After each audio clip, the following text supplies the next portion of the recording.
大家好，我是石头，在我的身后就是紫霞湖了。紫霞湖呢，是我们湘西这边非常著名的一个人工湖泊，延绵将近有20公里左右，整个水域呢是比较深的，最深的地方达到了6到70米，然后这边的水域深度呢接近是15米左右。从70几年的时候建成的紫霞湖大坝，然后呢就再也没有干过，所以紫霞湖里面的大鱼是特别多的，而且呢，到了夏天啊，沿湖的两岸每天钓鱼的人特别的多。看那边都有一些钓鱼人，对面呢也有些钓鱼人。这边呢现在是只能1人1竿，平时呢不能撒网，所以说这边的鱼类资源保护的还是挺好的。这里距离县城接近有15公里，距离镇上呢是有2公里。今天我们要带大家看的就是紫霞湖旁边有一栋3开间的木房子，从这边走过去呢，将近不到10米。这栋房子啊，已经是有接近8年左右没有住人了。其实当我开始拍这个闲置房的视频，是找过他们家的房主。当时呢，我们是大概谈了一个整个房子的一个规划，然后呢，想把这栋房子给租下来。但是这个房主呢，他说有自己的想法，应该是前3年到4年左右吧，我们来谈过这个房子。他告诉我2年之内他是准备要维修的，意思呢，也就是说把整栋木房子给它拆掉，然后呢，重新给它建一栋砖房，因为他说小孩子呢也在外地打工，也赚了一些钱，然后他的邻居呢陆陆续续的都修了小洋房，他们家呢还是破破烂烂的一栋木房子，他说呢看着不舒服，然后呢出去也没有面子，他就说要把房子拆掉，然后重新修一栋这个砖房子。当时我就说，如果你能租我就租，不能租的话等个几年我再过来看一看。那时隔4年了，我再次过来的时候，房子依然是老样子，他们家呢并没有拆房子。听说呢已经在这栋木房子的上方是修建了一栋2层半的小洋楼，相当于呢是换了个地基。那这栋房子呢，我们可以看到是有1、2、3、4开间的，加上一个厢房，相当是5间。整个房子的占地面积呢，接近是有500多平。院坝呢没有做硬化，也是很宽的。房子的楼层高度很高，差不多达到了5米左右。据说啊，以前他们家的这栋房子呢是地主家的房子，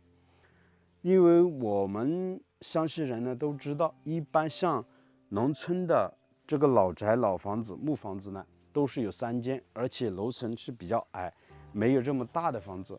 那这栋房子呢，村里面都说是地主家的老房子，然后他们家呢在这边居住，可能他们以前，祖辈呢也是地主出身的。房子呢现在是大门紧闭，没办法进去的。里面呢据说很宽，柱头呢也很大，然后里面的房间啊特别大。里面的装修以前我记得好像是装的也比较好，只是说当时呢，因为来的比较早，没有过多的一个印象了。其实现在每年虽然没有住人啊，这栋房子是空着的，但是房主呢依然是过来打理。这前面的院坝呢是之前刚刚才打过除草剂，像这些草呢都是枯了的，还是进行管理的。如果没加以管理的话，像这样的木房子一漏雨，很容易就把整个立柱啊、整个木墙板全部损坏掉，以后呢再想修都没办法修的。这套房子啊，算是独门独院，距离邻居呢也比较近。屋子的背后呢有一栋木房子，在屋子的右手边还有2栋这个小洋楼。住在这边呢是非常安静的，然后生活呢是生活交通各方面都是非常的方便。快递呢还可以送到村里面，这边啊每天可以5天赶1集到镇上去买一些瓜果蔬菜啊、肉类的，大概2公里左右就可以到集市了。这是纯粹的一个苗族聚居的村落。虽然这栋房子啊长时间没有住人，但依然是通水通电的，而且这边喝的呢都是山里面的泉水。其实我觉得这栋房子最大的优势呢，就是门前的景色特别的好。当然现在是被一些灌木丛啊，还有一些小乔木挡住了视线，要不然呢，坐在院子里面是可以很直观的看到这个紫霞湖的湖面。这边呢有些黄杨树、枇杷树，这边呢还有棵李子树，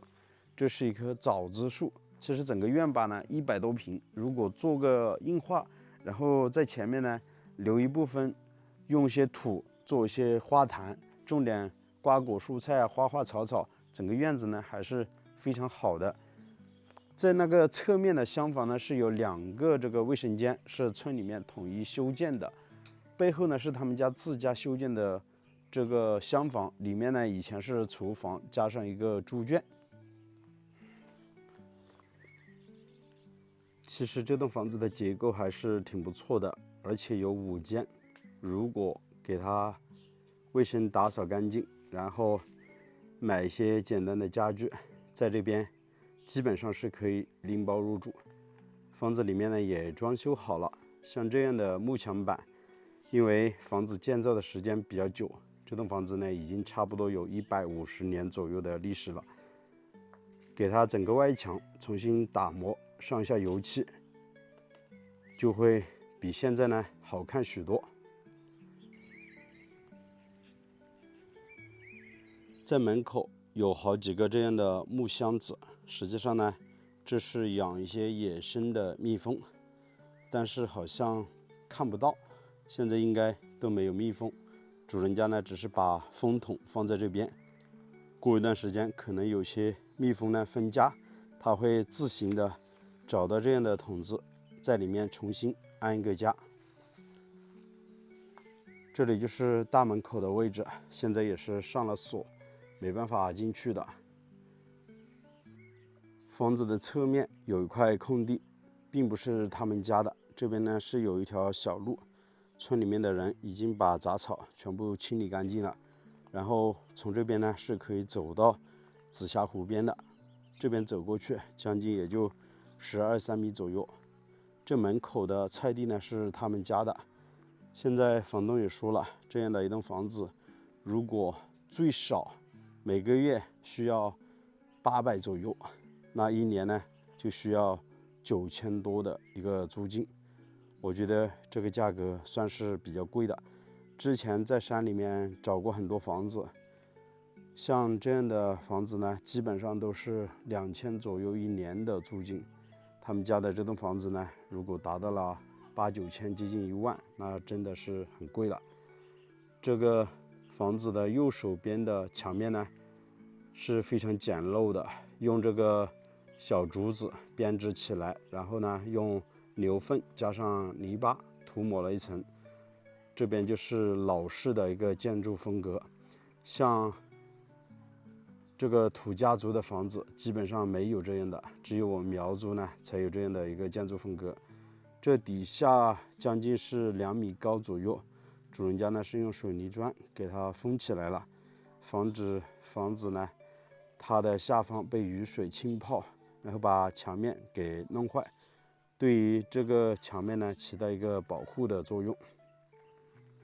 这样的一栋房子虽然很宽很大，但是房屋的结构并不是特别的好，而且租金也挺贵的，主要是看中这栋房子门前的景色，靠近了紫霞湖边。那大家觉得接近8到9千左右1年的租金贵不贵呢？欢迎在视频的下方评论留言。好了，我是石头，喜欢我的视频请记得点个订阅，我们下期再见，拜拜。